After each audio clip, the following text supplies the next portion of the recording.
What was divorce? From what point? Every point. Which one do you want to start with?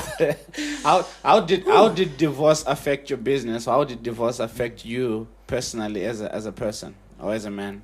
Well, let me. I hope my father never hears this. My parents never hear this. Look, I grew up. I'm Indian.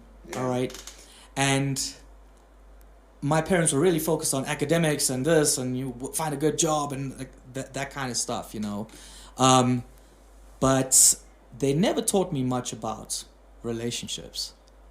I've never had a conversation with my parents about relationships up until very, very recently, like maybe from the time I got divorced, right? So I went into it very naive, thinking, here's this beautiful girl. I love her. She loves me, right?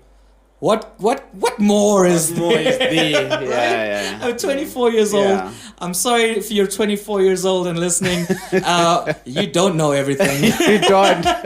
I'm 36 and I still don't know everything. Yeah. Okay. Yeah. So I was very young when I got married, and very naive in a sense. But it's weird because when you're married, suddenly the expectation changes of what is expected from your partner and what is expected from you, all right?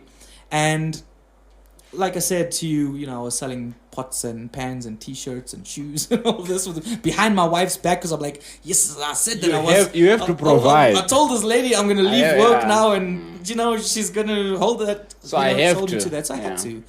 And it created, I became very stressed. It was, sometimes I wouldn't eat.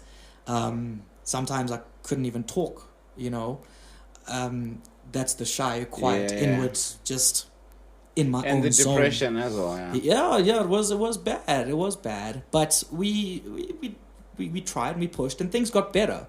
And things are actually quite good at one point. But I'm going to say this: I could never satisfy all of her needs at once. I'm going to talk openly. Yeah, definitely. Yeah. Sexually, sometimes, like, I would just be not there, right? Financially, sometimes there were bad months, man. Yeah.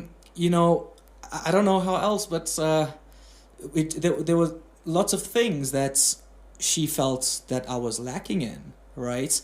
And I just kept trying and pushing, and like I said to you earlier, I'm a worker, so I worked, and I just tried to do everything to make this woman happy, and I just failed. I failed, all right?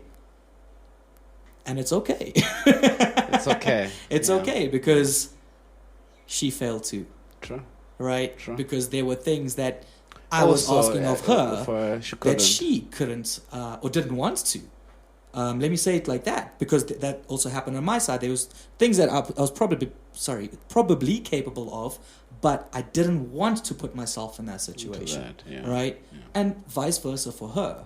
And you know, whenever you, well, you won't know this, you're married, right? But when people say, "Oh, I'm divorced," and they're like, "Oh, I'm so sorry to hear that," I'm like, "No, congratulate me." Wow. Congratulate me, and congratulate her. Because we were together at a point in our lives where we shouldn't have been together.